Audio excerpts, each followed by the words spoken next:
Professor हूँ department of biochemistry में।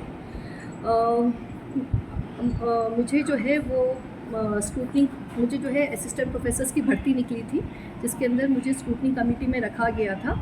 उसके अंदर जो एक असिस्टेंट प्रोफेसर था जिसके अंदर मेडिसिन की पोस्ट निकली थी, उसके अंदर एक पोस्ट फीमेल के लिए रिज़र्व थी और जिसके अंदर एक male candidate doctor Piyush Jain ने भी अप्लाई किया था और उसको जो है हमने अपात्र घोषित कर दिया था। हमारे अपात्र घोषित करने के उपरांत मुझे डॉक्टर डीन RS वर्मा और डॉक्टर अंजू झा दोनों ने जो है वो मुझे बुलाया और कहा कि जो है इनको जो है आपने जो आपने इनको अपात्र किया है, इनको पात्र कर दीजिए। तो मेरे मना करने पर कि ये नियम के विरुद्ध है, उन्होंने मुझ पर दबाव डाला और मैं उनके दबाव में नहीं आई तो उन्होंने मुझे काफ़ी मानसिक रूप से प्रताड़ित किया, काफ़ी अश्लील भाषा को उपयोग किया और नौकरी से निकाले जाने की भी धमकी दी।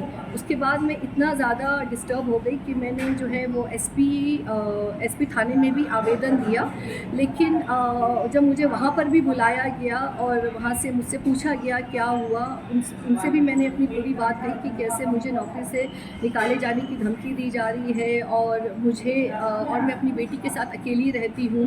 मुझे इस बात का भी डर है कि कहीं ये लोग कुछ कर ना दें, या ये भी हो सकता है कि इतने मानसिक दबाव में आके मैं ही कुछ ना कर बैठूँ, क्योंकि मुझसे अब इतना मानसिक तनाव अब बर्दाश्त नहीं हो रहा है।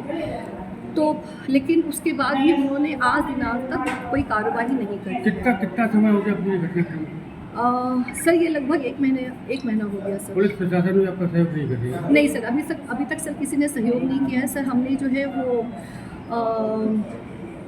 आगे भी दिए हुए हैं एप्लीकेशंस, वहाँ भी सर अभी तक कोई रिप्लाई नहीं आया है। आगे क्या रहेगा? कार्रवाई किस कार्रवाई नहीं हुई, क्या स्टेप रहेगा? सर मैं सही हूँ, मैंने जो काम किया है वो नियम अनुसार किया है ना। तो सर आगे अगर मुझे यहाँ से अगर प्रशासन से न्याय नहीं मिलता है तो डेफिनेटली मैं आगे जाऊँगी। आप सिलेक्टिंग कमेटी की हेड हैं? नहीं, हम लोग स्क्रूटनी आपको कमेटी क्यों प्रेशराइज कर रहे हैं? क्योंकि मैं जो थी उसमें से सीनियर मोस्ट थी। मैं सीनियर मोस्ट थी, इसलिए जो था उनका ये था कि अगर हम इस पे दबाव डालेंगे तो शायद बाकी दो लोग भी इजीली कर देंगे। बट क्योंकि एक्चुअली क्या है, हम लोग स्क्रूटनी कमेटी जो है ये सब नियम वगैरह होते हैं, है ना, हमें इन सब चीज़ों के बारे में ज़्यादा तो पूरा पैनल होगा ना? हाँ, पूरा पैनल था, लेकिन मुझे ही बुलाकर बहुत ज़्यादा उन्होंने प्रेशराइज किया कि तुम उसको अपात्र से पात्र करो। और जब कमेटी में कितने लोग थे? हम कमेटी में 3 लोग थे। कौन कौन?